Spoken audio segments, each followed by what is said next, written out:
Sonia Dridi, vous êtes à Washington pour France 24. Que s'est-il passé exactement? Que faisaient ces soldats américains en territoire syrien?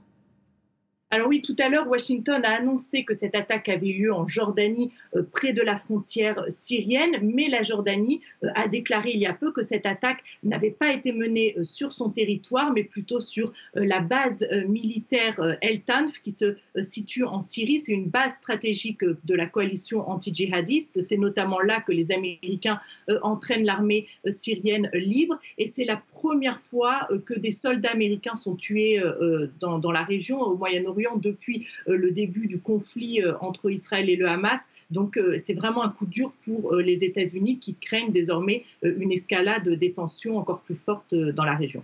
Quelle a été jusqu'à présent justement la réaction américaine? Alors, Joe Biden s'est exprimé il y a peu. Il a promis des représailles. Tout d'abord, il a dit que l'Amérique avait le cœur lourd. Il est revenu sur ce qu'il s'était passé et il a déclaré: n'ayez aucun doute, nous allons faire rendre des comptes à tous les responsables au moment et à la manière que nous voulons.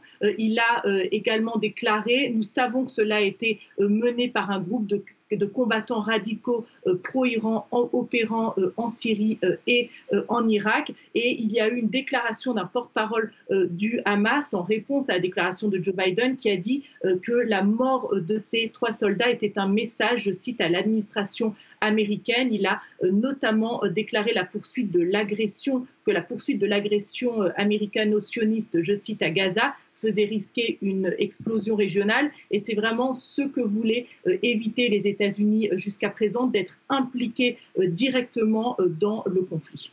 Sonia Dridi en direct de Washington. Merci beaucoup.